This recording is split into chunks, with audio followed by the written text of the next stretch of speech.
A wizard is never late, nor is he early. He arrives precisely when he means to.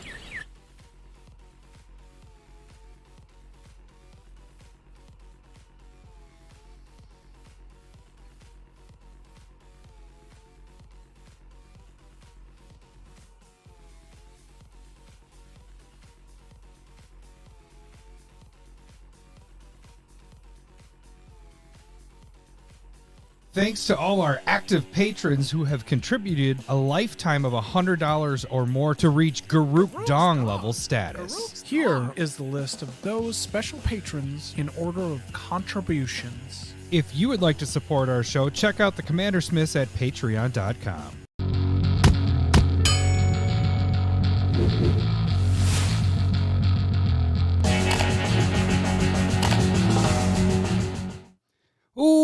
Welcome to the Commander Smiths. We are the Commander Smiths. I'm Adam Smith. And I'm Lowry Smith. Don't worry. We're cousins. Wait, don't worry. Wait. What are you doing? Don't worry. We're cousins. You can see I was doing stuff here. Stealing my line? I was going to say this is a no Ranch Malort episode, so I was going to kind of throw that out there. But yeah, this is Commander Smith's without Malort today. That was terrible last week. It was awful. And we do plan on doing another mixed drink with Malort in the future. In March. It's going to be basically just going to be like once a month thing when that grotesqueness. So it's not going to like just be every episode where everybody's going to be like, Jesus, another 20 minutes here. Come on. Come on. Yeah, right. That took forever. Once a month, it'll be awful, right? But here's the thing about it is you can still donate and the meter will go up so that when we start the new month up, which actually won't be... It'll be there. We really quick on people that are listening right now. Our next episode is actually going to be on Friday this week. So we have some vacation time coming up here. So we're going to be doing Friday this week. So you're watching right now, it's Monday, or you're listening later on Wednesday or whatever. We'll have another live one on Friday, but the audio will not go out until the following Wednesday, the normal day. So if you're listening audio wise, you don't have to worry about a thing. But if you want to jump on and watch the live stuff, check us out on Friday. And Fridays are a little bit more loopy, maybe, because then we get to play Renshai's favorite button. Oh, do I have it right here? Mm-hmm. Oh, I do. Which one is that? Which one is it? Yeah, that one. That's Renshai's favorite. So, Renshai, hopefully you join us on Friday. It's Friday. I mean, it's Monday, but on Friday we'll play that button nonstop. And Christopher can help me out on that too, because he's the Discord Friday. Him and Doji are the Discord Friday posters for Renshai. So this is episode 314. What do we have in store for today's episode? This will be kind of probably a short one. No, it's not. It's not going to be short. Stop. You don't say that. I said the same thing. I was like, I don't know. We're doing the Fallout decks. Precons are out. There's a ton of new cards that we're not going to talk about, but there's also a handful of new cards per deck that we will talk about. We're going to kind of focus it like we did with the last Precons, where we're going to kind of stick to a deck and talk about it a little bit. Each one of us became a master within that deck. Sure. So a master decker. Yeah. Ooh. If we can. I don't. Is that like an upper decker? Stupid. That's a terrible joke. Wah, wah. I'm not on the right page for that. Oh. There we go. Fair. No, I deserve that one. It does not often, but. Oh, really? Oh, good for you. So we'll give you a little bit of the reprints are worth, and like I said, there's a lot of new cards in these, very similar to in the vein of like Doctor Who decks or the Warhammer 40k decks. Probably more like the 40k decks, in my opinion. Yeah. So whereas like Doctor Who had a lot of good reprints. Yes. But still, all of it has a lot of new cards.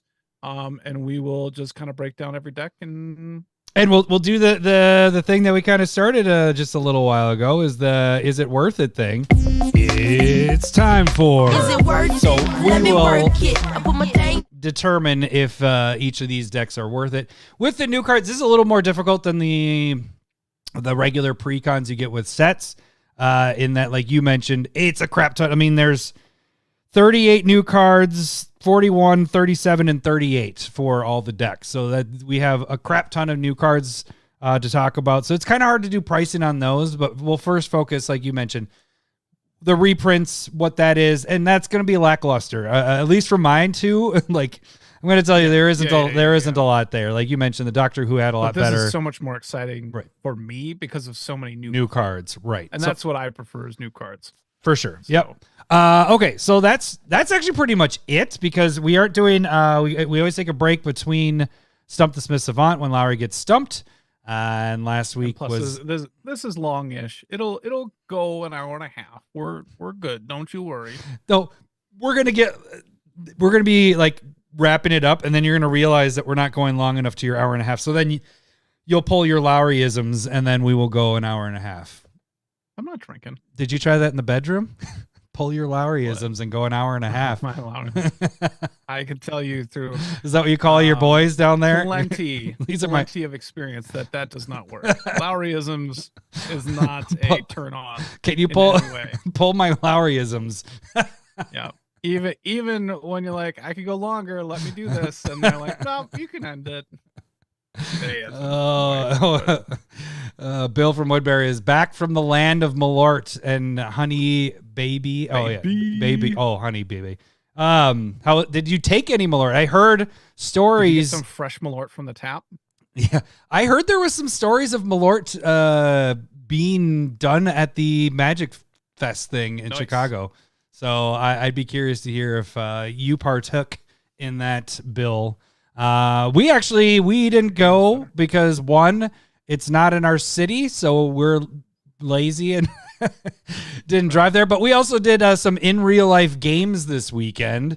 Actually last night. So we kind of had a late night last night playing. We started at noon and we played for 10 and a half hours of constant Magic games. We had enough for 3 pods at one point, or is it? Yeah, 3 pods. Yeah. 3 pods of 4 at least. You said you got about 7 games in? I got exactly 7. Yep. So it was. I didn't count. Well, I was able to because I was able to look at which decks. I didn't play a lot of decks because I played I played Anzrag twice, and then I played the Morph Commander. This guy, Morph one. Kaust. I played that twice. One of those How'd times. that go for you? One of those times was with me. you. I'll tell you, the first game, it did really good. It did a lot, like, because I was playing against a Brago deck, so I had to control the board a lot more because he was able to, what is it? Where you're not able to use or attack or block with your creatures until their next turn. All opponents' creatures do that. Things that are 4 or more or 4 or less. Detain. Thank you. So he kept blinking that and detaining our shit. So I was able to mess around with that. But the morphing went crazy. Then I get to play in a game with you, and if you know Morph, it starts with an M, and Malort's on the screen. It's on the brain. Malort. that should be the cloaked tokens instead of morph. It's Malorphs. The bottle covered with a cloak. Yeah. You don't know what I am, and you don't want to know what I am. But you got Daryl out. You weren't playing Daryl. You were playing. Were you playing Judith, or what were you playing at that point? No, you were. Playing... No. I was. I had my Indoraptor. Oh, that's right. Yes. Yeah. Indoraptor. So it's a deck that deals damage to all the creatures and players at one time, and it's so happen if you have a Pyrohemy in play and Daryl, where you're making 3. It's fun. I have a Daryl deck and you get to draw. Yeah, I mean, I'm just saying you get to draw a lot of cards and kill a lot of morph creatures. Did it make you want to build a Daryl deck because of how awesome it was? No. I have enjoyed Daryl, putting him in a 99, but you have him as a deck, so I'm not interested in it. Yeah. But that deck was that game was fun. No, it wasn't. With me and me and Zero, we had a good game, I'd say. Oh, you did not. You were. I was bitter. You were real mad. I wouldn't say mad. It just was like, I play something, you kill it. Then I'm like, okay, I can't play morph stuff. So maybe I'll play something that has 5 power and toughness. And you're like, oh, it's, how big is he? He's a 4. Oh, he's a 5/5. Okay. 2 damage to him. Boop, boop, boop, boop. Kill everything of yours. I'm like, motherfucker. Like, and it was that dude that made it so that if my morph guys died, they just came back as morphed things. And you just kill him, you son of a bitch. That seemed really good. And then you get Indoraptor out and you randomly hit me 3 out of the 4 times for 13 damage. It was like a piece. This was super fun. Super fun. Yeah. I mean, that's pretty good. You took 39 damage from it. After the first one, I was just like, please hit me with the rest. It just hit me. I was like, please, even number. And you did, all but one. So yeah, that was fun. But yeah, so I got I did play Will that last game, but we got annihilated by Eldrazi, which literally, yeah, that was 3 people working together and couldn't do it. Yeah, like, so yeah, guy had his Eldrazi deck going.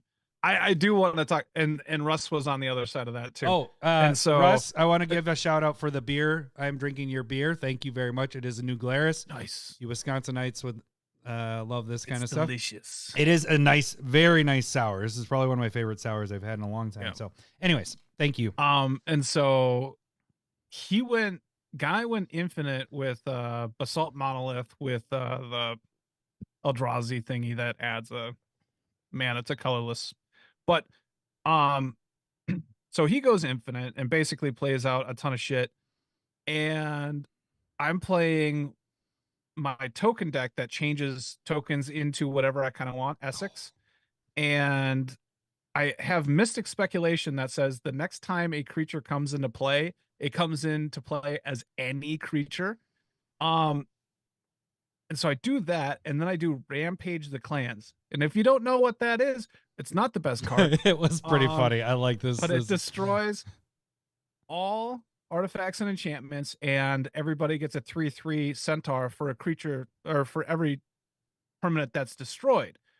I chose Platinum Empyrean, which is nobody's life total can change. So 8/8s. You had 7 Platinum Empyreans. Yeah. Me and Russ each had 1 apiece. I had 4, and Guy had okay. 7 Guy or 8 had of 7. them. Yeah. And nobody could lose any life. Yeah. There was no point in blocking. It was nice. It was wonderful. It was great. I liked it, except for the fact that I started with 1 land and then I had to mono-rock it to get my Forsaken land. Monument. Thank you. Like, yeah. So basically, when you wiped that, yes, it saved me from dying, but then I had no way of playing anything else in my because I was so mono screwed in that deck. But yeah, it was a lot of fun. That was then us 3 trying to work together. All right, what I said during the game is he had it was 7 of them, because I was like, it's like Harry Potter. It's Voldemort's Horcruxes. We're taking down one at a time. Like each of us, we're taking one of his Horcruxes out, and eventually. Didn't we get all of them but the Indestructible, or did you get the Indestructible at the end? I ended up getting the Indestructible. Oh yeah, he was right losing at the end life, because I bounced it. Yeah. Yeah, it was. And so, but like it was the weirdest way to save a game, because he had infinite mana with Eldrazi. Yeah. And but he didn't he win was, right he played there. the Eldrazi that was Mills, early. Exiles Mills. Yeah. What's that? That was early. It wasn't like he had infinite mana, and it wasn't like infinite and you win the game. It was infinite, get everything out that he had in his hand. Yeah. And then it was us trying to work to get him just we couldn't get it. Yeah, because he was going to kill us, and then Russ played Sudden Spoiling, and everything turned into O2s. Yeah, and then I killed a bunch of things. And then I did March the Swirling Mist, so then I got him out for 1 turn to not annihilate any of us. Yeah. And so we kept like delaying an Arbor Elf and played that elf. Yeah. That was fantastic, because you didn't do much. you were mad at Russ because Russ was letting me draw, because I was the most pitiful at that point. And I actually drew into the March of the Swirling Mist, and then Russ finally was like, "Fine, Lowry, draw," and you're like, "Yes, Arbor Elf." That was a good game. That was that was a fun game at the end there. Do you have any notables of we games that we had one more game there before the Eldrazi, right? Yes. What did I play? I played You were playing your Mole Ansrag. God. Yeah. I was playing Judith. That was a 5-person game, wasn't it? That one. Yeah. Okay, so I was playing Judith. Yeah. Who won? Oh, that was that when that wasn't Brutaclad, was it? No, that wasn't the Brutaclad deck. Who won that one? Wasn't it Zero? I think Zero won that one, but I don't remember how he won that one. Yeah. Oh, he Avengers Zendikar, 10 Oh. tokens, 8/8s or something at that point. Maybe Oh, more. that's right. Yeah, and then we all died to that. But the cool thing, and I was kind of texting with you with that with Anzrag there, is like, even though on the board I didn't have like it didn't look like I could win, but there was a point where guy Marcus he wiped all the art. Was that him that did that? Was the Vandal Blast or not Vandal Blast?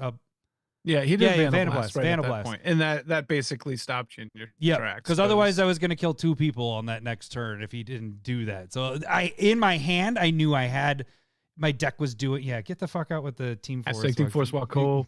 Get out. He kept doing it. Get the until you saw it. out! There was definitely more Yavamayas Yeah, so played than Urza no, Saga. there was not. No, there was not. I played both of them. But anyways, but in my hand, I had a potential to kill 2 people on that turn, but he wiped out artifacts, so that helped it out because then I didn't have the Lightning Greaves and all my Mono Rocks and all that stuff. But I will say that Anzrag I played it the very first game of the night, and that was a 5-person game, and Cole was the first one to get he was about to win the game. I already hit him twice with Anzrag for 8, so 16. And then I attacked him again. He blocks. I gave it trample, and then its power doubled every single time. So I just went across the board and killed 1 person. And Zero helped me out. He's like, I'm going to still die, but I'm going to block it so that he can kill the other people. Because it had trample, and so it just kept getting bigger and bigger and bigger. In that 5-person game that we had going on, Marcus brought up, remember he played Perplexing Chimera? And then that's the one where like, whenever anybody plays a spell, you can choose to trade. You know what I learned? The spell is that I don't like playing with Marcus. Because both games I played, 3 games I guess I played with him, he had like anti my deck almost. Not that wasn't, but when he played that, I was like, I don't want to play anything in my hand because it's meant for Anzrag. It's gonna help whatever. And so I just sat there. The other time I played with him, he had Atraxa, not the one of the new ones that cuts off my ETBs, and I was playing Duke. All Duke is ETB shit, even with the myriad stuff. So I was like, you son of a bitch. But as soon as he got knocked out, then it was a good thing he was in the game because Duke would have gone crazy early. But it was like he was the plug from me doing anything, and as soon as he was gone, it was like brrr, brrr, and just wiped every. It took a while, yeah, but he just did it on purpose, and he said he has decks that are just purposely to piss me off. That's not a bad thing. Yeah. Hopefully you keep on showing up. What did you have? Did you have any notable games that were outside of the ones that we played together? I did want to ask you about your Judith deck because we talked about this after you got done and you didn't like it the way it ran. And then you changed something. Right. So why didn't you like it, first of all? What was the issues you were having with Judith?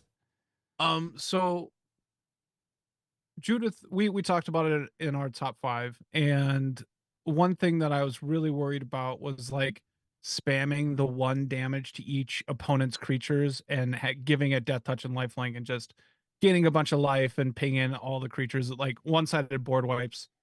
And I changed a lot of the deck, but my problem ended up being is like I wanted to make more imps, and a lot of my land was sacrifice a creature, draw 2 cards, and that was kind of the draw engine a little bit. And I just wasn't making any imps because everything's either burn, which I want the death touch lifelink, or the draw, which I didn't have any imps for because I was doing lifelink death touch stuff with it. And so I kind of changed it around. I'm doing a lot more looting, and Pre-sideboard versus versus Adam. Yeah. Adam. Makes sense to me. I don't like that at all. So I did change it around. I do like it a lot more. I think I'm seeing a lot more cards, and I'm not having to worry about what I'm sacrificing. And so I'll have a new list up, and we'll probably try and play a game with it here in the next month. So, but Judith is cool. Like the perplexing Chimera was really cool because he plays it. Yeah, that was a pretty funny interaction. And Zero was becoming a real big threat. And I almost basically was like, I have to do it. But I knew the Chimera was going to come over to me, and that wiped my board of 5 zombies, Kalidas, Judith, and the Chimera, apparently. And reset the board. Guy gained a ton of life. And it was just like, you know what? Once, you know, you kind of have that happen, you're like, you know what? There are ways for people to interact with it. Like, you know, there's heroic intervention to keep their stuff around. There's, you know, Tiberius protection. There's the normal stuff that you can be doing. Eldrazi Monument keeps that stuff around. And so, and decks that don't really need a bunch of creatures to survive either. Like there's non-creature decks out there as well. And so I think it's going to be all right. The kids are going to be all right. That makes sense. Who sings that? But it'll be, I still got a lot of tweaks to do because it was a big change. Probably, yeah, because changed half of the idea of the deck. Last night when you left, you were like, I'm probably going to kill it. I was like, you just built that this week. You're like, I didn't. You were saying it was a lot of, it felt board wipey. It was more because of the death touch, you know, whatever. And right. It was just constant board wipe, and you wanted. And I didn't have a a real way to win because I wasn't making the imps. Yeah. And so that's where my problem was, is that all I was doing was really board wiping, and I got lucky that I had Kalidas. And then I did play one more game with Judith, and I had there's a new demon that has like oil counters on it, and if you run out of 4, you lose the game. But whenever an opponent has a creature die, they lose 2 life. That won me the game as well. So there was like just enough cards in there to make it a winner, kind of. But it was just, it wasn't what I wanted. I wanted to make more imps. Offspring. I was like, it's a song. I couldn't remember where it was from. Yeah, Offspring. Thank you, Renche. So that's just kind of where that was at. Teysa, the new Teysa is cool. I also don't know if I super like that though either, because it's so everybody loses a life, everybody loses another life, and then another life. Then you can go. In response, you can lose a life. Like, it's a lot of that bullshit, and I don't know if I want to deal with that either. Oh man, yeah. Okay, that was a long one there from Marcus. Yeah. Well, yeah, you took out my mirror. We were playing 5 players. Those the games I love to bust out Duke in the 5-player game. And so I remember him saying, "Oh, what is yours? Is yours ETB?" I was like, "Yeah." He's like, "Okay, this is gonna be perfect." I was like, "I don't care, whatever." And then when I saw it in action and I couldn't do any of my ETB stuff, I was like, "This sucks ass." But I will say the thing about that game with Duke is I didn't use Duke's ability one time because I had Loyal Legion out or whatever. I think it's Loyal Legion or Legion Loyal. And I think it's Loyal Legion. Gives all your creatures Myriad. So I got that so early because I got Ragavan. Only time I put Ragavan in a deck. And I got him out like 3 times yesterday, but I got him out first turn in that game. And so I built up the treasures. I got that out. And so then I was just Myriad everything. One thing that we almost messed up, and I messed up, was Cole at one point Teferi's protection out when I was about to start my big turn. I was like, motherfucker, I'm not getting my triggers. And so I started like calculating this out, and I was only getting my 1 trigger off the Myriad. And then I was like, wait, actually, no, it's making copies attacking you as well. You're a player. You could still attack that person. So then I was getting all like, I was gaining 6 life per token that came out, and I made 8 tokens because I had so many of the life gainer guys. And so it was just Soul Sisters. Yeah, it's so it just went freaking insane. But yeah, so that's when we talked about that. It was like, you can attack. That's one of our episodes we've done. You can attack Teferi protection players. They can die from infect. They can die. Their life doesn't change, but they can die from infect. So you can still attack those players. We've talked about. I mean, you gotta work at it, because you also have to make it so that the damage doesn't get prevented. Right. So it's a damage can't be prevented and poison. I might have to go back to our episode and watch it again. Yeah, because their life can't change either from Teferi's protection, but the poison is not life gain, but the damage is prevented unless you change that. Yep. And so it's work, but it's possible. Well, I think I've died doing a Teferi's protection. Yes, I did. It was a SmithCon either last year or the year before, where I Teferi's protectioned out, but then somebody did the whole winning the game clause. And so then I still was like, oh, well, shit. I can't do anything. Okay. So that's a lot of, do you have anything else you want to talk about with that? I did want to make one note. I mentioned the Precon Coust deck. The one problem, and I talked to you about this, was because it wasn't a deck I built and I tweaked and did all the budget upgrades and the Mr. Unlimited upgrades and a lot more. I redid the whole mana base and everything. It's hard for me to get a feel for it because I don't have it on Moxfield. So I can't goldfish it and test it and see what I need to change. So my only time is testing it. I guess I could play with the cards now, so I can do that. But I like to do the goldfish thing because it shuffles it up really quick. I don't like this hand or whatever. So it made it a little tougher because I mentioned to you, I was like, I had one game that was good and I had one game that was bad. I don't know. The one that was good, what it's actually like. Yeah, I didn't have was it good enough that I could, did it have enough game winners in it, I guess is what I'm getting at. Or is it just a grinder, So I want to play it a little bit more, so probably get that one on stream. I'll get definitely Ansrag on stream in the next month or so, and we'll see how those guys play out. But yeah, those are pretty much it for the games I play. Was there anything else that you want to talk about? Any of the games? I think we're good on time. We can move forward. Okay, cool. Can I tell one really quick story that's not related? Cindy told me this yesterday. It's a kid story. This is a dad story really quick. So when we were all playing Magic, she tries to get out of the house with the boys. So she brought him to Target, and Drake is, they're walking through the women's area and they have the mannequins of the boobs and stuff like that. And I think the boobs is what triggered this to Drake. Drake goes, oh, Mom, I forgot to tell you. She's like, what? He's like, I was watching a YouTube video and an ad came up talking about women's vaginas. And she's like, what? He's like, yeah, the video, it started talking about vaginas. And Zeke goes, did they show it? And he's like, no. Well, I don't know. I threw the iPad down and took my headphones off. So I don't know if they did. And then he's like, well, it's a body part and, they need some attention too for cleaning and stuff like that. So he was just curious why a vagina popped up on his iPad. So it wasn't a real vagina. It was just like, tampons or something. I don't know. Oh, okay. Were you thinking it was a porn that popped up? Because no, I hope not. I don't know.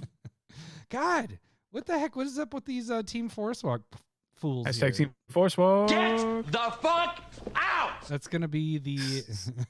So, Marcus, I do think commander damage can kill it with Teferi's protection, but again, you need to get rid of you can't have damage being prevented. Yep. So so you have to get rid of that damage prevention, and once you can deal damage, even though they don't lose life, they can still die from commander damage. So because the damage is still dealt, it just doesn't change the life total, as long as the prevention is gone. So check out the episodes from 2 years ago. No, I'm just kidding. That might be 3 at this point. I think it might be. All right, let's get to our tags here. All right. You can support the Commander Smiths. There are 4 ways to support the Commander Smiths. The first way to support the Commander Smiths is by becoming a patron. That gets you into the Discord. $1 gets you into the Discord. If you donate or do $5, you start getting proxies each month if you so choose. The higher you move on the tiers, you can get foil proxies like the, I keep showing the same one, but Roaming Throne. I will have new proxies hidden this week at some point. The other way you guys can support the show is actually check out, I should pull up our Commander Smith store, which is commandersmiths.com. Let me get that one up here. So you can go to commandersmiths.com and you can check out our store. We have t-shirts. We'll be getting some more coming out here soon. Metal tokens. We got the mugs like Larry and I are drinking out of. Those are all on there. And currently we do have that $100. If you spend over $100, you will get the Commander holders with the AI generated that we designed, Garuk, and then your Commander fits right there. So that just comes free with every $100 that you spend. And that's just limited time. It's our prototype. So once they're gone, they're gone. We're going to be having different ones at some point here.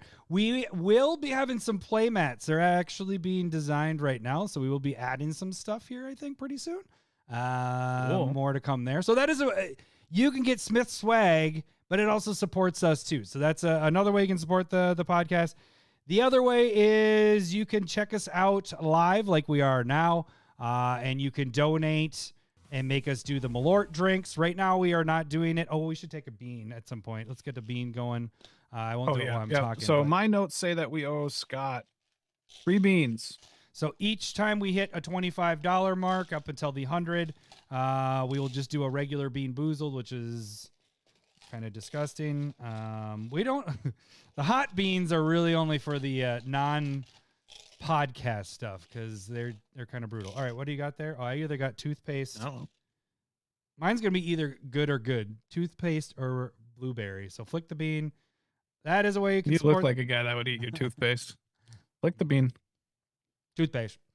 All right, that's not so bad. I don't have to brush my teeth tonight.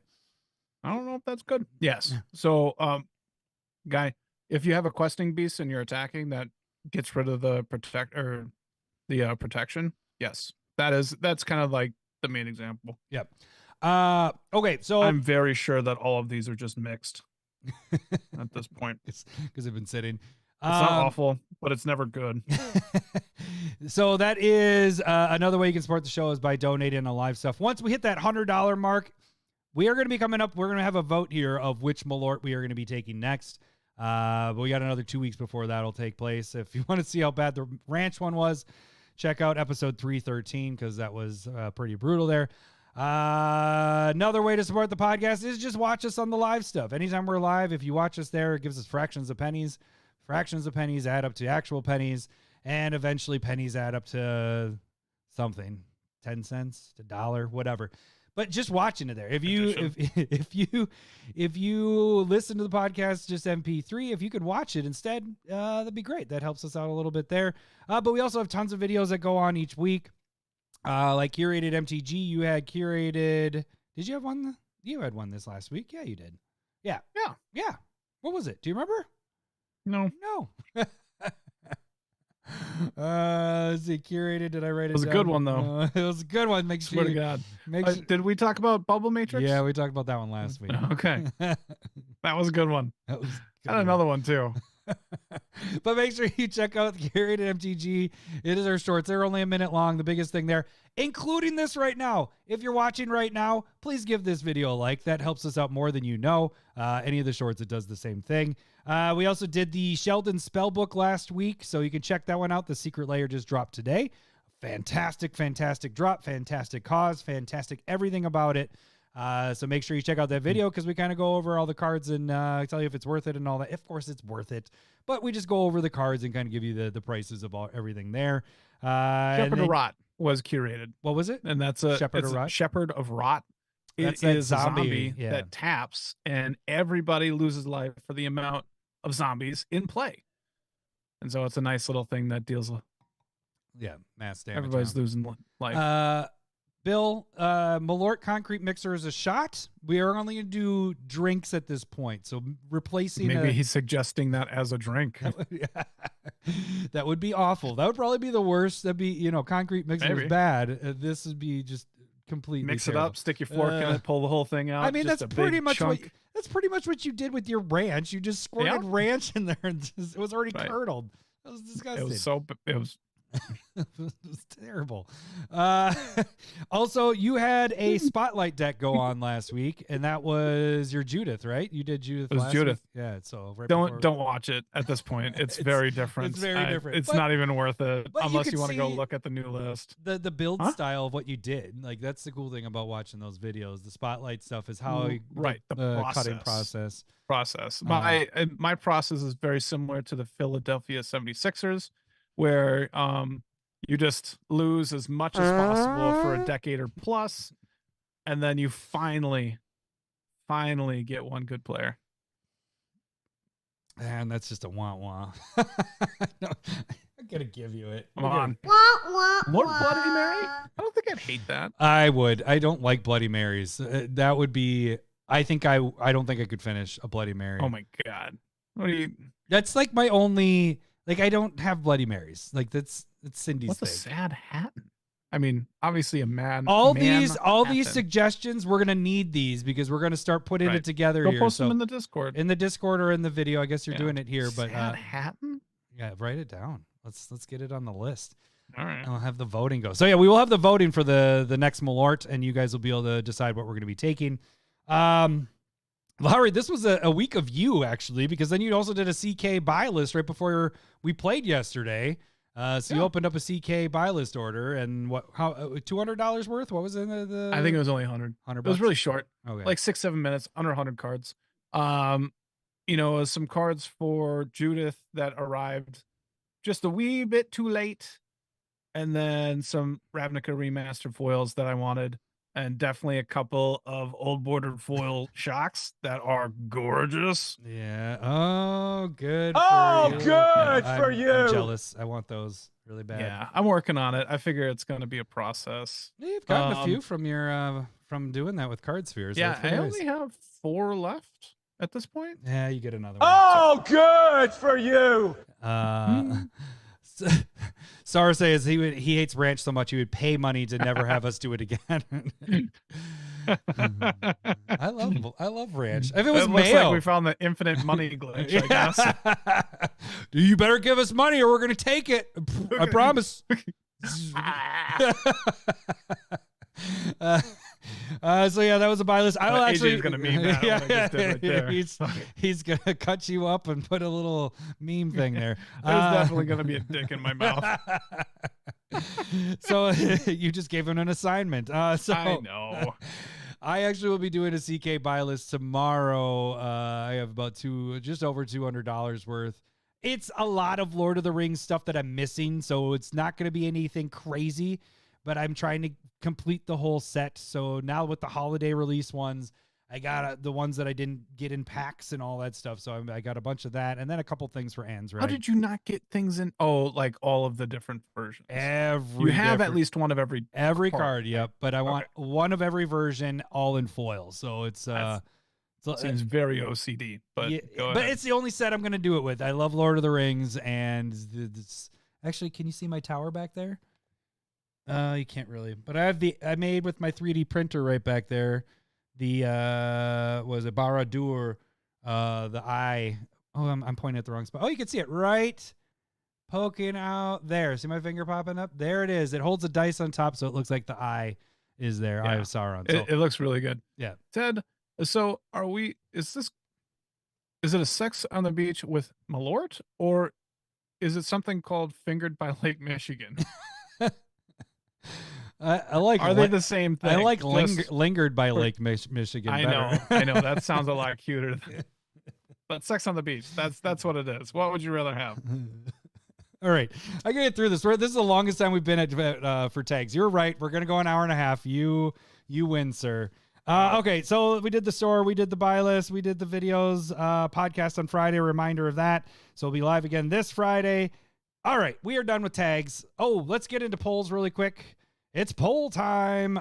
So we did a couple polls last week, and the first one was the peanut butter Team Cream versus Team Nuts. Look at that. We did get 8% neither, but Team Cream takes it down at 52% of the votes. Team Nuts only got 40% of the votes. We had I am 77 curious votes. what there. the peanut allergy? Oh, for the 8%, you're saying? Yeah. Blasphemy if you don't like peanut butter? I know. Ratio USA. It's crazy. Okay, so then the other poll we had going was out of those the best financial pre-cons that are under $100, which one would people rather pick up? Did you see the poll beforehand? Do you know? You kind of did. What do you think was the winner of our pre-cons last week? You probably don't remember the names. We had No, I don't remember anything. Enduring Enchantments, Blood Rights, which is the vampire one, Elven Council, and Party Time. Party Time ended up being our most valuable one, but they're all within a couple dollars of each other. Anyways, the number one was Blood Rights by a long shot. 235 votes. We had 55% of the votes. People wanted Blood Rights. Second was Enduring Enchantments, and then Party Time, and then the Elven Council was 10%. So that was pretty good. Is that basically just like historically backlogged? So like the newest is the most interesting, and then as it gets older, people want it less? Well, Party Time's older. Party Time's older than That's true. Elven Council, but otherwise, You're right. Yeah, I was just reading it as in how you input it instead of the actual numbers. So I that's actually just this randomly is put what them in. stats literacy is important. All right, let's get off of the stats and the polls and all that, and let's get into the commander decks. So, I guess I got to hit this button because it is this for our little segment thing. It's time for. Is it worth it? Let me work it. I put my thing down, flip it and reverse it. All right, so how this is going to work is we're going to go through these decks, and we're going to give you the value of our reprints, the value of the reprints and all that, and a few of the cards. We're doing 5 cards each because we got a lot of cards to talk about, and like Larry said, we are going to go an hour and a half because everything else took a long time there. That is how we do. So we're going to give you 5 cards that we think are interesting, maybe not necessarily financially interesting. Maybe it is, and they just haven't hit that yet. But we're going to go through all that, and then at the end, we're either going to go, is it worth it? Baby, I'm worth it. And you can't hear that, can you, Larry? No. Or It's if we don't think it's worth it, it's The price is wrong. price is wrong, bitch. So first off, so we have the four decks here. We have Hail Caesar, Scrappy Survivors, Science, and Mutant Menace. So first on the list, we're gonna go. thank you. Science. That's a good point. It is a There's an exclamation point. yeah. We are going off of Goldfish just because they have all the prices up and all the cards. If you go to the Wizard site, I'll just show you. Oh, actually, I do want to mention this before we get on to that. There is, like I mentioned earlier, between 37 and 41 new cards. Each deck has a different amount that's in there. It's the normal, what do you have with the Commander decks? The Commanders are foil. Everything else is going to be non-foil. But they are giving us these basic lands from Fallout. So we got one art from like the newer Fallout, I think. I don't play Fallout, and I know you don't play Fallout. I don't. Nope. But it says it here that it's depict isometric perspectives reminiscent of the classic Fallout games is the second one. So you can kind of see that's like a topographic look to it from above compared to the newer one. So each one has 2 different arts, and I think they look really good. These are really sweet looking lands. So I dig those. I'm gonna want them in I'm all right foil. with that. So I'll probably try to pick those up from the people that sell them off of the packs, because you could get these in the packs, collector boosters as well to get these decks. They did it different than because Warhammer they had the Surge foil decks and they had the normal decks, no packs. They realized they could make more money if they sold packs, so they went that way and give you just the normal stuff. So I think that's it from the notables here. Yes. So then everything else is the stuff you get in there. All right, so let's start with how is it, Lowry? Science. So Turn the finger. So as you can see, Goldfish has a value just straight up 132. This deck itself, let me just say this. Science is $50. Mutant Menace is $59. Hail Caesar is $59. And Scrappy Survivors is $50 if you're going to TCG. Well, I'll say that at the beginning of each one of these, but just kind of giving you a price of what it is. So again, Goldfish has this price of 132, but they add up everything, every little thing, and then even they put prices to the new stuff. We don't know what the prices are going to be on these. I mean, we do have pre-sale, but you really don't know until things are in person and people actually start buying them. So don't go off of that price. Kind of go off of this price. So in this deck, there isn't a lot of good reprints, and you kind of foreshadowed to that in the beginning. Right. There's just not a lot of reprints. Right. Because let's say you have, it's probably more, but roughly 35 land, and they're saying you have 38 new cards. And so right there is 70. So you have at total 30 reprints. Yeah. So it's kind of a third land, third new cards, third reprints. And of that, that 30, there is a total of 13 cards that are over $1. So that kind of gives you an idea of that. And there's only 3 cards that are even worth $5 or more. Actually, it's $5. You have Treasure Vault is $5. We have, oops, I got to get my mouse over here. We have Panharmonicon, which is $5, and Lightning Greaves, which just, it gets printed a crap ton. It goes up and down, but it stays between that $5 and $8 to $9 mark. So 3 cards, $5 each, gives you 15, and then you have 11 cards that are between $1 and $3. So you're looking at you went deep. I just did 2 and up. What are you doing? Well, no, it's 11 cards. It's going to be the same thing. So it's only a total of $26. There isn't of reprint value. This doesn't have it. So good, bad. I wish we had a couple other ones that were a little bit more expensive. But let's talk about the new cards. The new cards are what matter in this one. Of the new cards, there's cool new cards. There isn't ones I would say that are like just mind-boggling whatever, but there's probably 2 of them that I could see being used a lot, and we'll get to those in a second. Okay. But let's first start with the Commander. Obviously, I think is a great card. The Commander is 1 blue, 1 red, 1 white. Dr. Madison Lee. She is a 2/3 human scientist, right? Yeah, scientist. It's very small. Scientist. This one doesn't have to. This is your energy commander, but it doesn't have to just be energy, but because you could just cast artifacts. So it's whenever you cast an artifact spell, you get an energy. You can tap it, pay 1 energy. Target creature gains 1+0, trample, and haste until end of turn. Tap it, pay 3 energy, draw a card, or you can tap it and pay 5 energy. Return target artifact card from your graveyard to the battlefield tapped.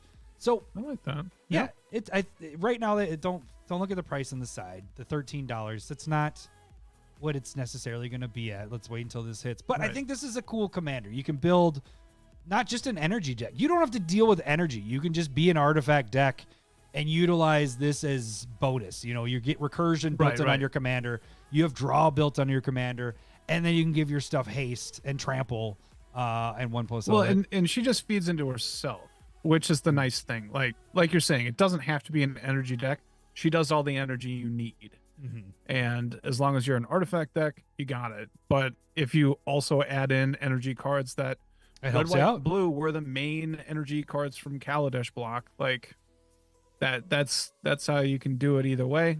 I do like the design. I like what's going on there. Yep, I think this. And we're going to be doing budget upgrades later at a different date. Hopefully, maybe it might be a little too far out once we get back. Yeah, that's probably a good point. Might be too far out at that point. But if I were to do budget upgrades, I'd probably add, like you mentioned, some of the energy that we do have that are actually usable, like Aetherworks. Is it Aetherworks Marvel? Marver. Yeah. Marver. Anyways, sorry,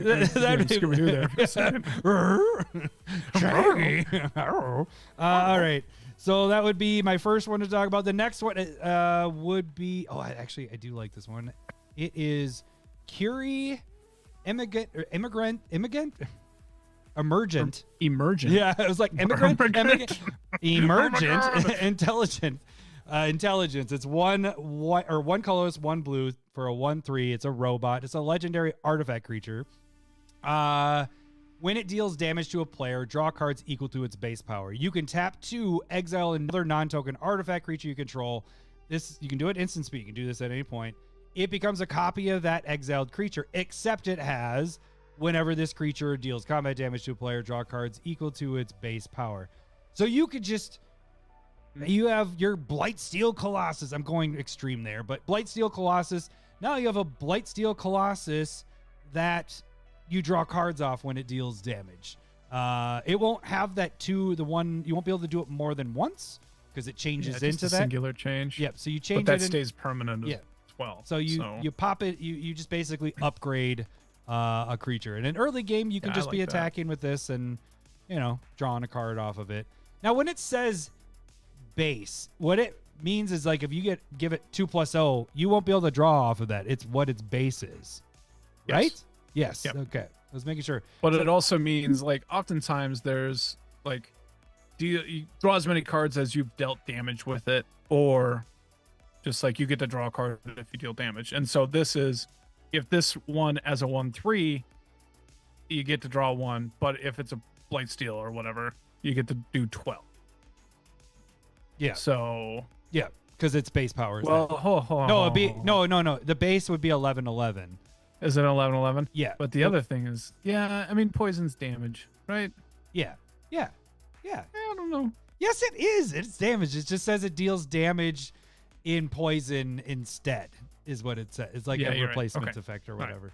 Right. But here's an interesting. This is stupid what I'm going to say here. But if somebody goes, I give it -0, -5, -0, you're still going to draw a card because its base is 1. It's not modified. But if it didn't deal damage, then you're not drawing cards.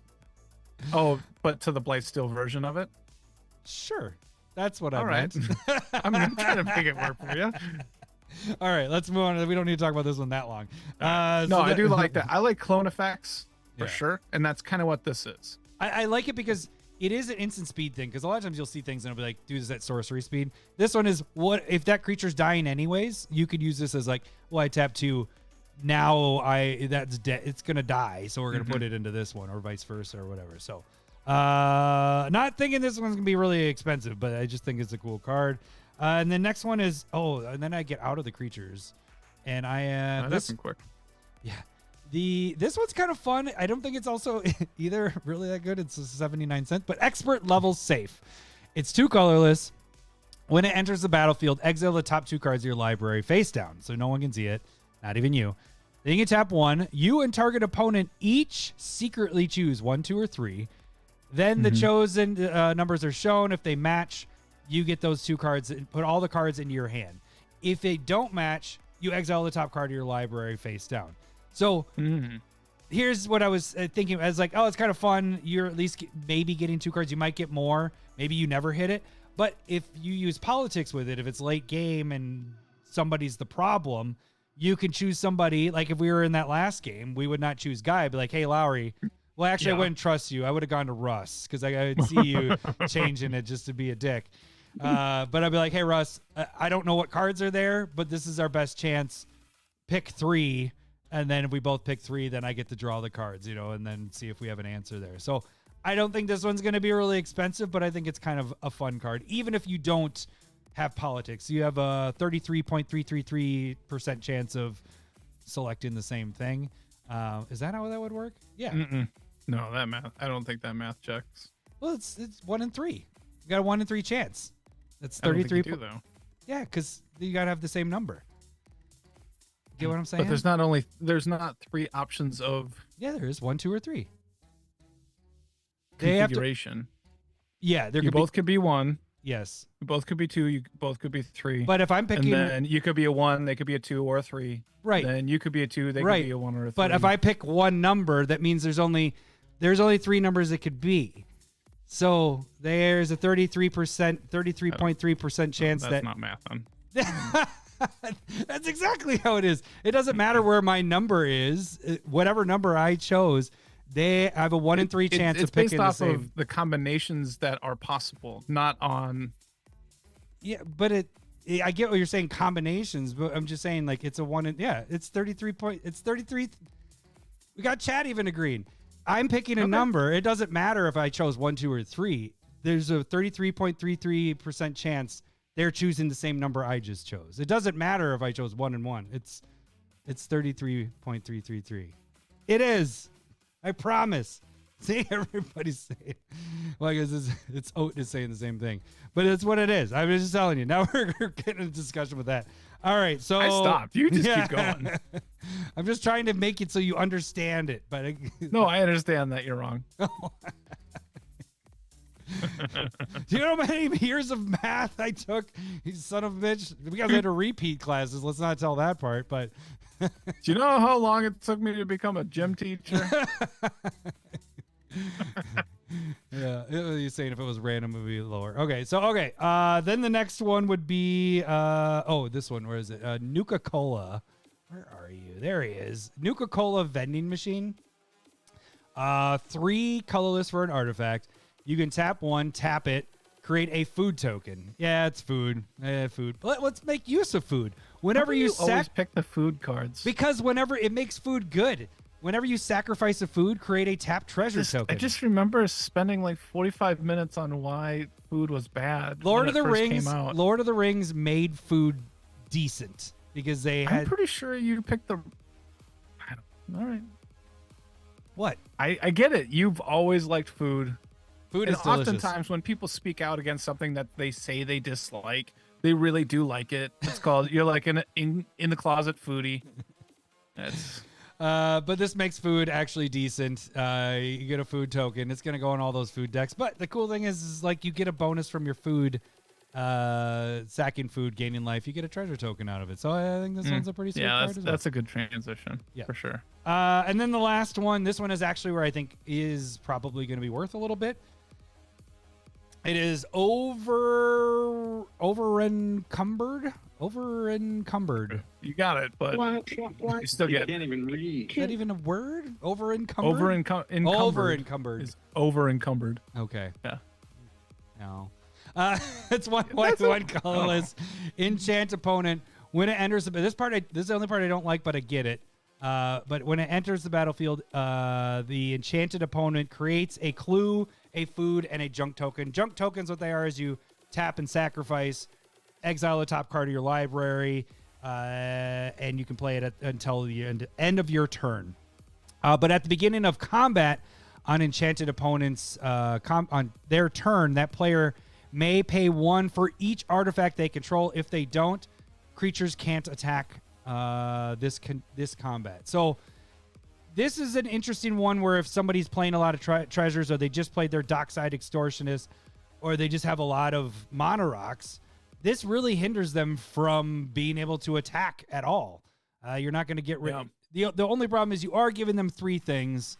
The clue they got to pay 2 for. The food they got to pay 2 for. The junk is free. So you're giving them 2 things that they're gonna have to sacrifice in order to attack, or they tap the 2. I think this one could be interesting. There's a lot of treasure. We all play Mana Rocks. I think this could hinder a lot of decks out there. So I think they add those. I think that one. I like it a lot. I think they add those 3 things in there because if they didn't, this would just be brutal for players in general because you just have Mana Rocks. It'd have to be more mana. Yeah. So, that. but yeah. So there's the cards. Nothing really stood out to me in the deck. Like I was just like, oh, I can't So wait. you didn't really like the science one. You're saying? Well, let's get to that. Is it worth it? Is it Let me worth it? work it? Is it worth it for you? From what I showed you of the 5 cards I chose and the reprints and the value there, is this deck worth it at $50 for you? If I was just getting 5 new cards, then no. But I know that it's 30 plus cards. Right. I like new cards. Number one, all of these are going to be worth it for me. So we'll just hit this right and away. I would say energy is worth it. interesting. I'm all about this one for sure. What do you want? This is the only I like the new cards. I like that angle. I bought it because I got the bundle. Got it from CK Credit. But if I'm just going strictly like the value and what's in here, the reprints and what I've looked at, these are the 5 I picked out that I'm like could be used not just in this deck but other places. Mm-hmm. I didn't like this one as much. I like the next deck, but I didn't like this one as much. So for me, if I'm just going strictly deck to deck to deck, this one would The price is wrong. not be worth it for me. So All right, so now we move to your deck. Hey, hold on. Should we flick a bean? Good point. All right. And again, who is this brought to us by? This is from Scott last If week. I can get this out. Appreciate. I can't get my everything bean you out. do. Get out, bean. There we go. All right. Mine's going to be either egg. Oh, no. Birthday cake or dirty dishwater. Mine's orange. Did All you right, flick it? Flick it. I got mine. Nope. Mine's a butter popcorn. Yeah, that's not bad. Strawberry banana smoothie. Yeah, butter Yeah. popcorn's pretty good. That's real stuff. All right. Thank you. That's delicious. The next deck we're going to talk about is Mutant Menace. And Mm-hmm. Lowry, you broke this deck apart. Is it $185 worth? We'll find out. No, I only have like 6 cards that were over $2. Oh, really? 1, 2, 3, 4, 5, 6, 7. Oh, and this deck is current price on TCG is $59. So Yeah. it's almost $10 more than the last deck we talked about. So the big ones that are basically exactly $10. You got Branching Evolution. That was just reprinted Yeah. This last just a couple year. months ago, right? Yeah. Was it Dinosaur deck? Dinosaur deck, right? Yeah. I'm pretty sure. That Maybe. might sound Well, right. within the last year, 6 months. Yeah. We'll go that. And then you also have Guardian Project, which was also just reprinted in Yeah. Commander Masters. And another one, maybe? But Maybe. definitely Commander Masters. And then, so this is the Mutant one is like rad counters. You're doing some milling and a lot of +1/+1 counter synergies. And rad counters is a new mechanic that Adam explained to me 5 minutes before the cast, where before combat, you as many rad counters as you have, you mill that many cards, and for every non-land card that you mill, you lose a life and get rid of a rad counter, and those stick with you until they're all gone. And so, but you're milling cards and getting 1/1 counters. That's kind of what this deck is doing. Let's go with. Actually, I gotta probably look it up because I can't read it on the screen either. Are you gonna start with the wise Mothman? Yeah. We'll just do that. What did I do? Yeah, we did that. All right. So it's gonna be the wise Mothman. One. A black, a green, a RoboCop. blue. Thank Donate to the center. you. We will add that to the meter. He's getting it started again There like we you go. did last time. All right. Thank you kindly. Thank you, RoboCop. All right. Go ahead. Keep going. So the wise Mothman, 1, a black, a green, a blue, 3/3 flyer.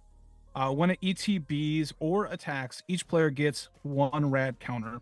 Whenever 1 or more non-land cards are milled, put a 1/1 counter on each of up to X target creatures, where X is the number of non-land cards milled this way.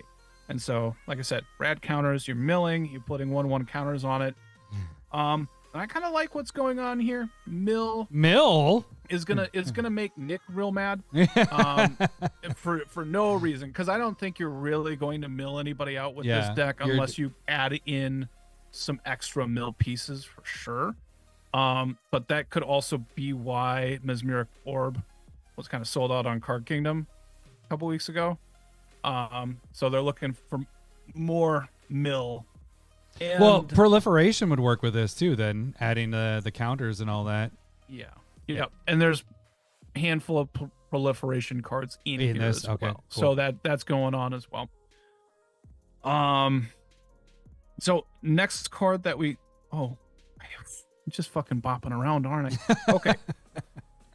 So I said Branching Evolution, Guardian Project. Those are the 2 big ones at $10. You got Hardened Scales, Inexorable Tide. That's the proliferation whenever you cast a spell. Okay. And then you have basically Drowned Catacomb, Hinterland Harbor, and Woodland Cemetery. That's everything that's over 2. A total of $33 in 33. reprints that are worth it by any means. Okay. And so that's what it is. So it's like You got, that's more than we got the mine. commander out of the way. Yep. Got the commander. All right. What is your next card that you dig on this one? It's going to be Watchful. I did all this in the dark, so my handwriting's Watchful pretty bad. Rad Stag? Is that what you're looking Yeah, at? that's well, that's the other thing. They're making up words here. All right, Watchful Radstag.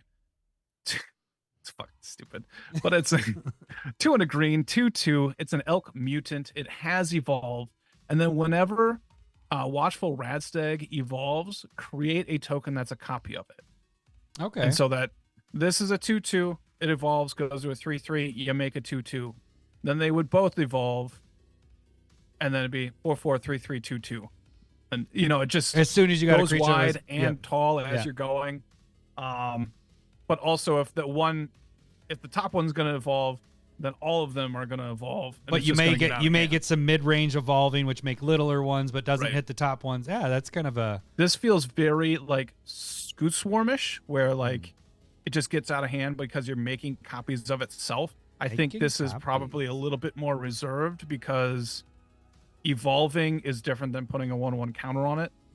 Like the act of evolving, you need a creature bigger to evolve it versus you can just fucking fetch land, ramp card, and just landfall like crazy with Scoot Swarm. right. But those stay 1/1s and this just gets bigger and bigger. So I think it's in that range of being that powerful. It's very cool. Yeah, I dig that. All words are made up. Yeah. How insightful, Renshai. What is next one that we probably want to talk about? I kind of focused on ones that at least have a lot of hype, and I think that one's probably into it. Next one's that $15 one. Yeah, I was gonna Alpha say. Death I was Claw. like, if you're saying that, I'm going here. Yeah. So that is Alpha Deathclaw. 4, a black, a green for 6/6 Menace Trample. And then whenever it ETBs or becomes monstrous, destroy target permanent. Monstrous part, is that a 3 or a 5? That's a Probably 5. 3. That's a 5 with a black and a green. It gets +4/+4 counters, and you get to do that thing again. At Jeez. $15, this thing's Overpriced. overrated, right? That's so. I wouldn't buy this at that at all. Like, So it's a lizard mutant that's not applicable almost at all. yeah. The Monstrous is cool, ETB. but at 7. I mean, that's I guess rough. it's destroying a permanent, so it does hit lands too in this, but 6 and then 7? Like, I mean, it's a late gamer, Right. sure. I guess it's And if yeah, you're then at- it's a 10/10 at that point, so Menace So let's Trample. say you play it at 6. You got a 6/6 Menace Trample that destroyed something. Next turn you get a land. You pay the 7, turns into a 10/10 Menace Trample. You destroyed something else, then you and then attack. then you flicker it in black and green. Yeah. I mean, more than likely, just maybe Just- sack it for Just- something, and just then hit him for reanimate it. 10. Just hit him for 10. I mean, then at that Yeah, point, I think you just start you're just- bashing, you're just right? hitting So face. I mean, at 15, this is It's not 15. at that. I wouldn't buy this at 15 by any means. I don't know if I'd even think about it until like 5, Right. Yeah, I think unless you're like, I need it for this deck. Then maybe you can be impatient, but don't buy it at 15. my lizard mutant deck. Yes. Right, right. Rapid hybridization. Yeah. So that card, I think it's decent. I think but it ain't 15, so Yeah. I would avoid that. All right. Is your next one the nuclear fallout? Yeah, How did I know? yeah. Well, it's an easy way to go. Nuclear fallout. That's looking like it's about $11. It's X black sorcery. Each creature gets twice -X until end of turn. Each player gets X rad counters. This is an easy wrath that's gonna have just milling everybody. Feels like 350. There you go. 350. Yeah, exactly. Yeah, I like this nuclear fallout for mill decks. Like, this is Yeah. fantastic for other mill decks. So it's a board wipe mixed in with milling everybody, including yourself. But in a mill deck, you don't care that much. So when I get my mill deck finally redone, this is definitely going to go in there. So I can see this one staying higher, maybe not 11, but maybe. I mean, because it is a board wipe with mill built in, continuous mill, because they're going to hit 1/3 of those are going to be Some land. lands. Yeah. Yeah. So they're going to at least have to do it a couple times potentially. So yeah, I like this one a lot. I guess I'll ask this at the end there. So I think it's an interesting one. I still don't think it'd be a $10 card. Wraths generally don't stay that big, but maybe it But it mixed would with the because it's a mill. wrath for mill decks. It And could. maybe one of the better ones Yeah. in that regard. So I think that's a questionable one. If you love it, let us know where you plan on putting it. You know, put it in the comments. Be like, hey, this is great here. Because I think it's interesting, like you're saying. Well, and that's the thing too, is with a lot of times with mill decks, you don't have a lot of creatures. It's more a prevention from people coming at you. So the board wipe is actually beneficial, and then you get the mill built in on top of it. I don't know. Yeah. But the hard part is Bruvak is your best mill, and he is just mono blue. So it's like Mono blue. Yeah. Yeah. So where is this going? It Yeah. could be in the wall god deck, the Yeah. black blue deception. And I'll tell you, Captain N-word is not very Not that. not very good with that. So Captain Narg. All right, your next The last one is more just what I'm excited for, but it's ranging Yao Guai. Can you hit your own button? Yeah. She can't even Is it a read. land or where am I looking? What It's is a it? creature. So Oh, I back, gotta go up, back up, it's an back up. X spell. Ranging. That one. Yep. It's 3 green and an X. Yeah. Oh, rampaging. X- You said ranging. Rampaging. I said Oh. that. I told you I wrote all this in the dark. I was waiting for kids to go to bed. So 2/2 Vigilance Trample with the X. It comes in with X/1/1 counters on it, and then when it ETBs, destroy any number of target artifacts and/or enchantments with total mana value X or less. And so comes That's- into play. It's big. That's And you interesting. get to destroy a bunch of artifacts and enchantments in that regard. I because do like this one a lot because the thing is it's a you may destroy any number or destroy any number. Right. You don't need to.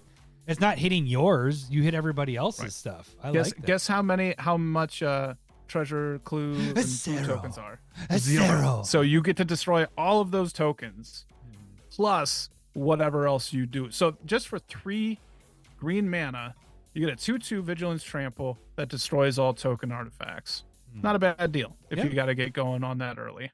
Yeah, I mean that. And then it just gets bigger the longer the game goes on. I mean that basically takes out what's its nuts that everybody uses.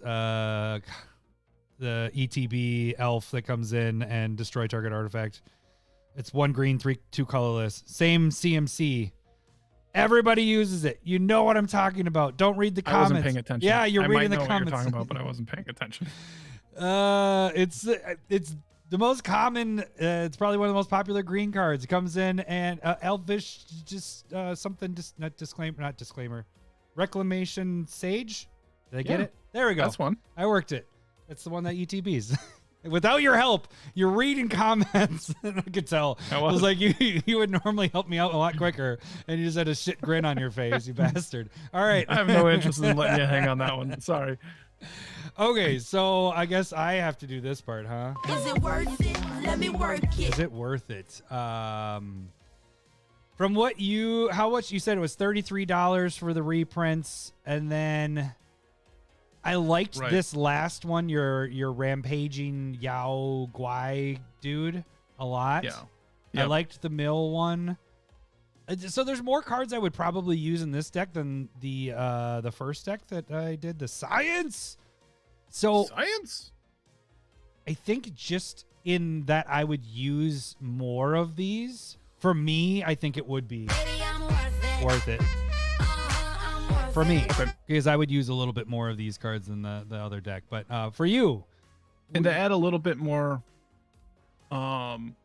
perspective onto it, there is, a handful of proliferate cards in here that are new to itself, and there are plenty of decks out there that are +1/+1 counters that proliferate.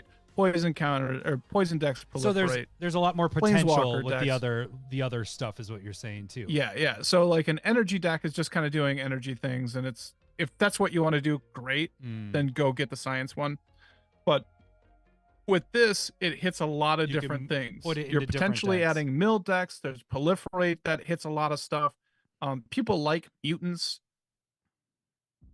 That's what I don't know why, but they do. We'll get more Even of though- them when we get to Marvel in next year. So we'll get another Also true. influx of those. Also bad boys. true. Green, black, blue is great. You got that little bit of mill there. So I just For I think you, this is a solid deck to get. this is for you. I am a get. Again, enough new cards that I'm not worried about what the reprints are doing. Okay. Got it. Cool. All right. We'll do a bean after my next one because then we'll Okay. beat them with our 3. All right. The third one is Hail Caesar. Let me get my notes here. So Hail Caesar, again, this one's a $59 card or $59 deck as well. There is 37 new cards in this one. With this one's just an interesting. I like the commander a lot with this one. So I'll get to the commander. Well, I guess I'll show the commander there. No, because that's one of the cards. You can do that when we're talking when I about talk with you. reprints. Okay, That's a good idea. so this one has a lot of good, decent reprints. So the last one, Okay. I said there were three of them were over $3. This one has 1, 2, 3, 4, 5, 6, 7. So we have Pitiless Plunderer, Anguish the Unmaking, which both of these have their art. All this is going to have, I think for the most part, it's all Fallout art.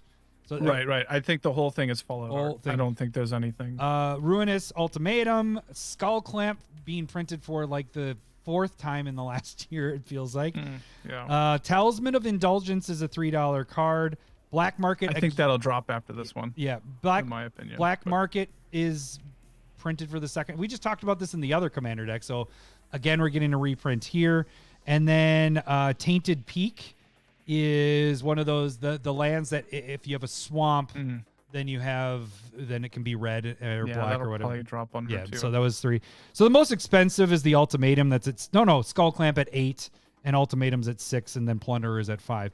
That total is $33 just in the things that are over $3 or more. The cards that are between 1 and 3, we have 9 of those, so about $9. So you have a total of $42 of your reprints. Now, again, this one's a $59 one. You're pretty close just in your reprints there. So if you already have those cards, you can buy list those.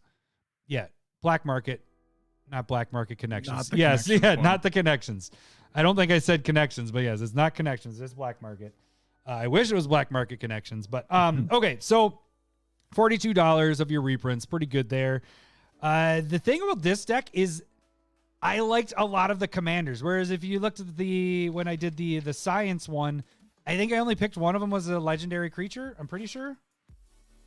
I think everything in there was there might have been 2 legendary creatures. This one I could have had all 4 of the commanders in this, but I didn't choose all of them, but I did choose quite a few of them. But let's just start with the main guy, Caesar Legion's Emperor. So it's 1 red, white, black for a human soldier, 4/4. Whenever you attack, you may sacrifice another creature. When you do, choose 2. Create a 2/1/1 red and white soldier creature tokens with haste and that are tapped and attacking. It doesn't have to be attacking that player. You can have it attack somebody else. So you can get around that whole propaganda, ghostly prison thing because they're already tapped and attacking. The other option, the other mode is you draw a card and you lose life. Great. And then the last one is this deals damage equal to the number of creature tokens you control to target opponent. So they don't have to be attacking. You just can go. This is the deck that I could do the whole go wide with. What is that? That enchantment that I like, and then I always forget the name. Assemble the Legion. And I think that's in here actually. Assemble the Legion is in here, so you're getting a bunch of tokens. Once you attack with a creature, it doesn't have to be this guy. You sacrifice a creature and then does 2 of these things. So this is a great commander. I can see this one staying maybe getting around $10. They have it for $13 right now, but I think this is a pretty decent commander. Is probably right around there. Yeah, I think there's a couple angles you can do with that. So that one's fun. The next one is another commander. It's Kellogg, Dangerous Mind. We kind of talked about this in the Discord a little bit. It's 1 colorless, a black, and a red. Most our lives living in A Gangster's Paradise? Dangerous Minds. That's where the Oh. song's from. There we go. Let's try to. I'm like, Got it. what words are you using? What are there? you doing? This is a Herman. It's a Herman mercenary. It's a human mercenary. 3/2. First strike haste. When it attacks, create a treasure token. I think I was doing the Target Lady, and I think I was reading Mercenary. I think I read Mercenary while reading Human, so I went Herman. You can sacrifice 5 treasures. So it's doing a little Magda thing here, but you gain control. This is a dick thing to do. Gain control of target creature for as long as you control this. Activate only as a sorcery. So that's the thing that makes it fair. Activate is only a sorcery. So you can't do like Magda where you're, beginning of my turn or end of your turn, sacrifice. Learn a lesson. Yeah. So this is a fair Magda, but it's not very fair in that you're stealing stuff. Seems like it could be fun. I don't think I'll build it because I want to have friends. That's why I might build it. You're such a dick. But yeah, I think this one's a pretty interesting card. The next one is also another commander. It's Mr. House President and CEO. Red, white, black, 0/4, human. Whenever you roll a 4 or higher, Lowry, you're gonna love this one because it's rolling dice. This at all. Roll a 4 or higher, create a 3/3 colorless robot artifact creature token. If you rolled a 6 or higher, instead, create a token or that token and a treasure. You can tap 4, tap it, roll a 6-sided die plus an additional 6-sided die for each mana from treasures spent to activate this ability. So the interesting thing about this, there is 31 cards that are in red, white, and black that are D20 rolling dice things. So a D20, you're probably going to hit. There's a good chance you're hitting above 6. There's a really good chance you're hitting above 4. There is 3 cards that are D10s, and then there's 3 cards that are D6s. So you between those 3, you have 37 different cards you can play with rolling dice. I would stick with the 20s because that gives you the best chance of it sounds terrible. Get in there. But you could. There's your dice rolling deck, Lowry. Are you gonna build this one? No, go talk to Alex about this. So yeah, that is. Oh, I missed one that was not a commander. So let me move back one. It was right in between our other one, but it's morbid opportunist. It's 2 and a black human rogue 1/3. Whenever one. It's a reprint. Oh, is it a reprint? Yeah. Oh, dang it! Hang on. I had my other list. I threw this in last minute because I was like, oh, that's actually a really good card. It's a really good card. It is a really good card. Where was that one? It's another commander. That's why I took that one off. Let's get back to her. Sierra. Where's Sierra? Thank you. I didn't click on that one because I was like, I don't remember this card. So Sierra, Nuka's biggest fan, I guess would be my other one. So I was like, I have so many commanders. I need to mix something in, and that's why I went to that one. So this is 3 and a white, human citizen, 3/4. Whenever one or more creatures you control deal damage to a player, put a quest counter on her, and then create a food token, Lowry. Food. And then, see, this is why I like these, because they give us advantages to the food. Whenever you sacrifice a food, target creature you control gets X plus X until end of turn, where X is the number of quest counters on Sierra. So you can make this goes in the food decks, because then you're pumping your stuff even more. It gets quest counters, or is it quest? Is it quest? Yes. Yeah, quest counters. Gets quest counters. It's kind of like your professional face breaker. You can't hit somebody with like 5 creatures and get 5 quest counters. But if you hit each player, you get a quest counter, a quest counter, a quest counter, and a food. Because it's not deals. Yeah, it's not 1 or more players. So you could get 3 foods off of this dropping in, and then you can sacrifice the food and get stuff to get bonuses, get your X plus X on it. So this one I thought was interesting. I don't know if I'd build around it, but I think it would fit in a food deck. But it fits in this deck perfectly because, again, we're talking about going wide. You get your creatures to go through. I think it's a perfect card in there. Okay. And then finally, my non-commander card. It's commander is Vats. This is a removal. But it could be a multiple removal, which is why I like it. I don't like spot removal. I like when you can hit more than one target. So this is 2 and 2 black. Instant. It has split second, so they can't respond once you destroy something. But choose any number of target creatures with equal toughness. Destroy the chosen creatures. At 4 for a split second, destroy a creature, and they can't really do anything about it, can't respond. That's good in itself. But being able to hit multiple targets, that's fantastic. If you're just hitting one with that, fine. That's the worst case scenario. your best case is hitting 2, 3, 4, 5, 6 every single token that's on the board. You know, if somebody has their Avenger of Zendikar out there. So I thought this one was pretty good. This would be the kind of spot removal that I would play with because it has the potential to hit more than just one. And you can't interact with it. The split second, you can't handle, you can't do anything about it. That's true. So, That's true. Okay, so all that being said, Lowry, you get to decide first. Is it worth it? Let me work it. Is this deck worth it to you from what I showed with the price and everything there? Like I like it. It's a deck that seems like it can be taken apart and added into a lot of different decks where it just be itself and tweak it. But seems playable.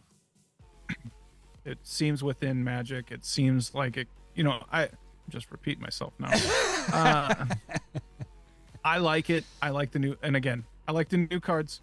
So it's worth it for me in that regard. And there's enough reprints there that makes it at least close. Right. You could sell even those though they'll go down, or, you know, after the reprints on all of these, that value is going to kind of drop. It should. Yeah. But it's at least the best out of all 4 decks. Well, we haven't seen your other one yet. Don't say that yet. Spoiler alert. It's the Great Henge. Well, yeah. You and me both. We're in the same boat with. It's worth it. There with me for this one, there's so many useful commanders that I like in this that being able to build different decks with any of these or a deck that I wanted to build anyways. The main commander I think is a lot of fun. And I don't know if I'd build this. I might just play the precon a couple times and see how it goes. But there's a lot of options here. And like you mentioned, all the new cards, all the reprints. I have all those cards. Oh, good for me. Oh, good for us. But I may buy, if I buy the, you know, I did buy it. I may send those in, but I probably won't because it has the new art. So that's another thing I gotta think about here too, is everything here has all the different art. Yeah. I may send in some of the other ones that I have that are the regular. But yeah, you can get your money back by just sending in some buy list stuff. So, all right, let's do our last bean and then get the last deck underway. All right. Thanks, Scott. That is one hard bean. And there we go. Okay. This was the first one to come out. And it is going to be a booger or a juicy pear. So flick that bean. Dirty dishwasher or birthday cake. So both good. It's like spicy. So it must be a dirty dishwater. That's not a pear. But it doesn't taste like a booger. I know what those taste like. Just That's gross. oh. It's really. I mean, Okay, maybe it is right. Ugh. That's gross, right? I'm just confirmation from the chat. Oh. Okay. Which one did you get? As long as it's dead fish is the worst one. It's booger. It is the worst booger. one. All right. Our last one is Scrappy Survivors. Just so you know, this one's a $50 currently on TCG. Wow, this one has a goldfish price of 200 value. This one has 38 new cards. Lowry, take it away. How are we looking on those reprints here? Those reprints are awful. There's nothing. Really? Heroic Interventions at 10. Nothing else over that for reprints. But that's decent at least. You got a $10 one. I haven't had anything close to 10. I guess I had an 8, but then there's Pure Still Paladin. That's 2. Blasphemous Act. That's 2. Basilica Caller. That's 3. Masterwork of Ingenuity is 2. And then you have Champion's Helm at 3. And you have Rootbound Crag and Sunpell Grove, which are 2s, for a total of $26. Ooh. Yeah. Ooh. Yeah. Is that our lowest? Mine was 20. So. The first one was 26 as well. So that okay. Fits. They're tied for the bottom. Yeah. It's not good. And then you're talking about like Blasphemous Act is reprinted every chance that you get. The only one that's like one that I'm Pure Still Paladin was just reprinted in Commander Masters. Heroic Interventions reprinted all the time, but it's so good that it's gonna hold, especially with the new art and stuff like that. Champion's Helm was just reprinted in Commander Masters. And they generally will do the the core set lands of Rootbound Crag, Sunpell Grove. Like, they do those. Those are decent, solid. Keep them. But that's it. Reprints, real not special. But let's go with Dog Meat, Ever Loyal. Probably shouldn't have started off like that because I got to find it. It's a red, a green, a white for a dog. It's a 3/3. You there yet? All right. 3/3 Doggo. When Dog Meat enters the battlefield, mill 5 cards, then return an aura or equipment card from your graveyard to your hand. Then whenever a creature you control that's enchanted or equipped attacks, create a junk token. We already talked about the junk tokens, but you sack it, you get to exile the top card, and you can play it. Turn. Is that until end of turn or? Library, you may play that card This turn. Yep, so you this can turn. only play it that turn. And you can only so activate this as a is- sorcery. I didn't realize that. Okay, that makes sense. And then this is only a its focal point is auras, equipment, and kind of interactions with that. That's why you got Pure Steel Paladin in there. So, and then obviously you got a dog as a commander. People like dogs, yeah, so Just- that'll be good. just like but Sar that's said. sitting at $7. Seems That's fair. that's about. It'll probably come down a bit. It'll probably come down. Yeah. Next one, or one that we want to talk about, it's $15. Preston Garvey Minuteman. Yeah, right down there at the bottom. That's a lot of words. I gotta probably go find that too. The Minuteman is what our mascot was in high school. It was great having that, which is actually the Patriot Yeah. symbol. We're the Minutemen. It's like, oh yeah. Two, a red, a green, a white for a 4/4 human soldier. At the beginning of combat on your turn, create a green aura attached or enchantment token named Settlement attached to up to one target land you control. And that enchanted land has enchanted land taps for any color of mana. And then whenever Preston attacks, untap each enchanted permanent you control. So All right. $15 seems a bit much. Yeah. I do like that Beginning there's colors. there's plenty of enchantment and aura support out there for this. They basically already made an aura precon Yeah. for this years ago at this point. Wasn't that the with the Planeswalker, masks. the mask? Yeah. Yep. So like I think you can fold those two together in this kind of deck. I think people really it'd be nice if it added mana. Right. Obviously. It just does. It already taps, but now it taps for any color. Yeah. But And then whatever. It untaps as untaps well. when he attacks, so that works Right. too. So I like it. I don't love it. Again, I think this is something I want some that'll more come of it. down. I wonder. Yes. But I wonder if this has some type of popularity within the game as well. that's also the thing like- is we are very oblivious to like we're strictly magic cards, cool Yeah. picture. Don't know who this is. It's a guy with a Right. gun. All right. So it could be a main guy where people really like him as a character. If not, I think it's a lot of work to untap stuff. And that doesn't make me mad about it, but it's, in my opinion, it's like a Jorn that untaps all your snow permanents. Like, but you're doing more work to untap your stuff here. yeah. And it's more mana. So again, that I like Jorn. It's just not a $15 This card. one won't be 15. Yep, you're right. Yeah. I don't think so. All right. Next one. Next one is going to end up being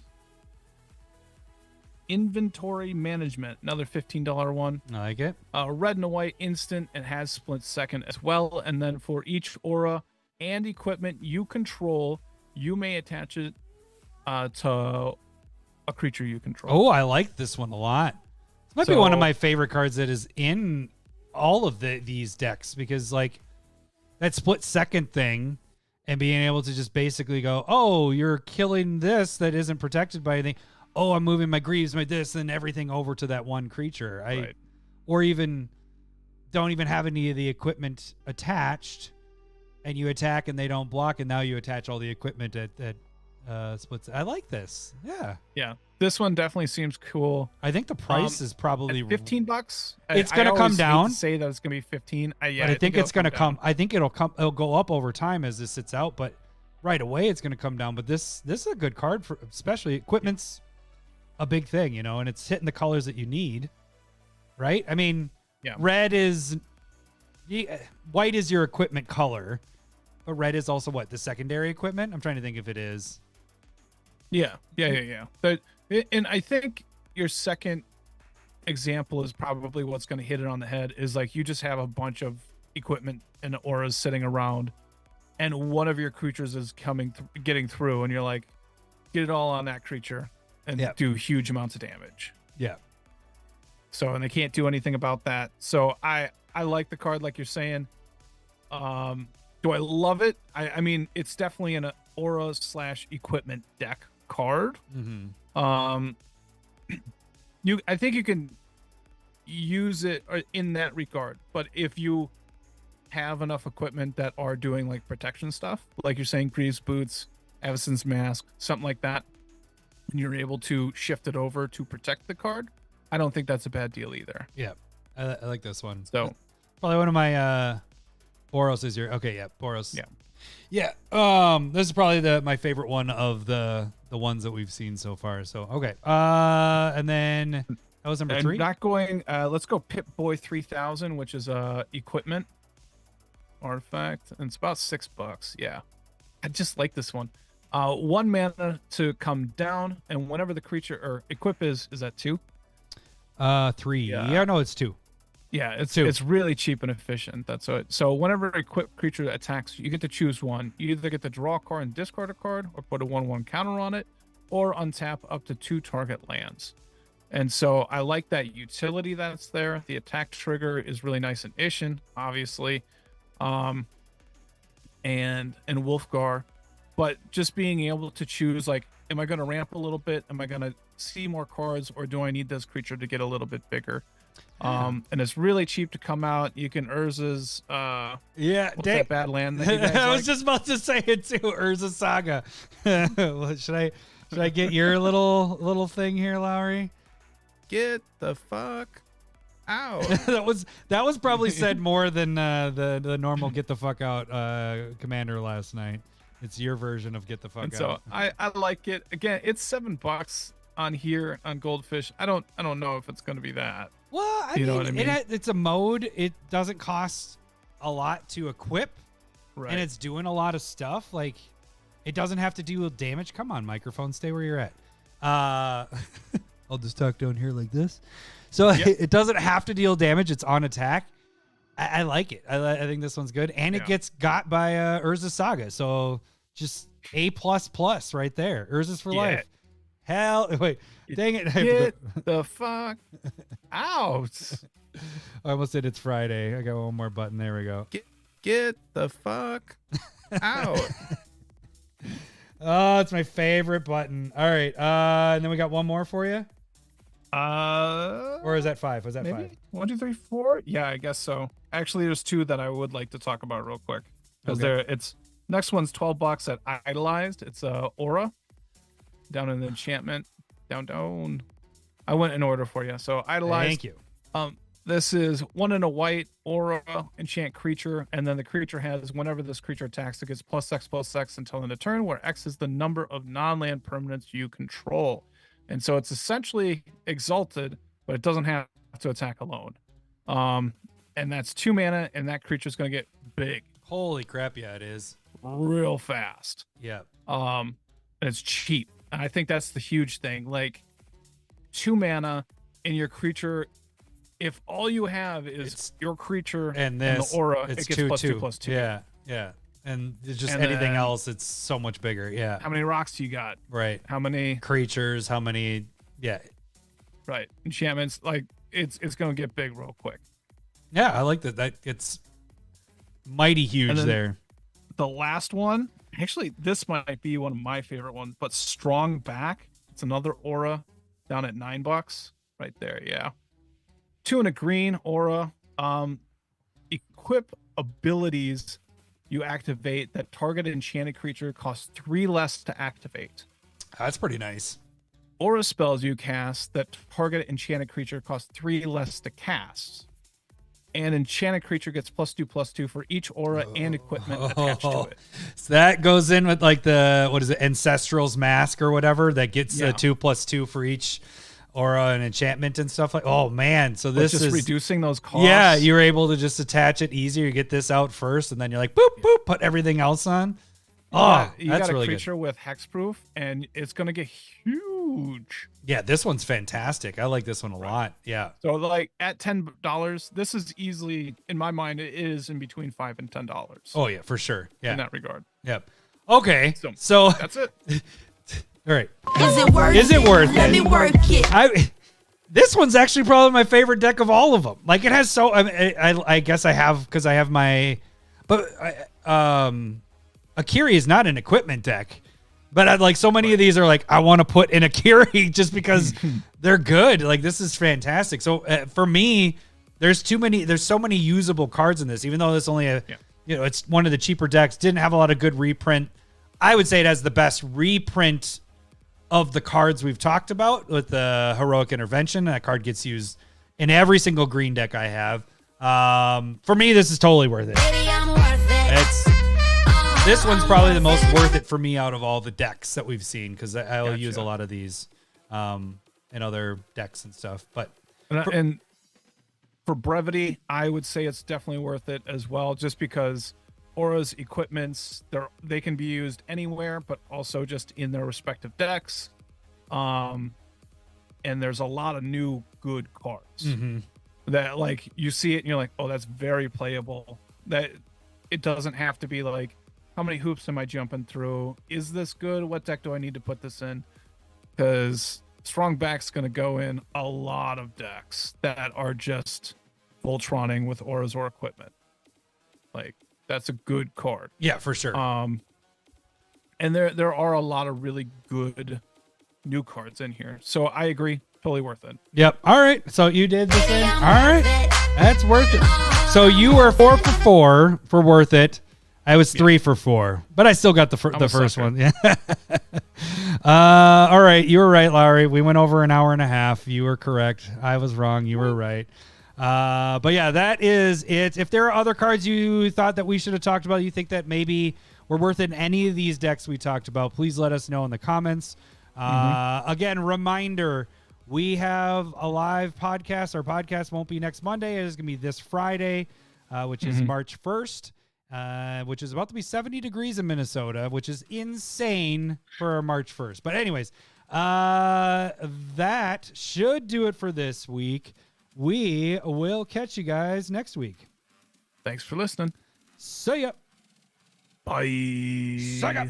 I love boobs. I'm talking tatas.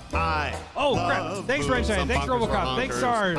Thanks, Bill. Thanks, Ted. Thanks, Esteban. Thanks, Marcus. Thanks, everyone. Thanks, Lucas. And I think that's it. Oh, Cole and Christopher. God, there was a lot of people on.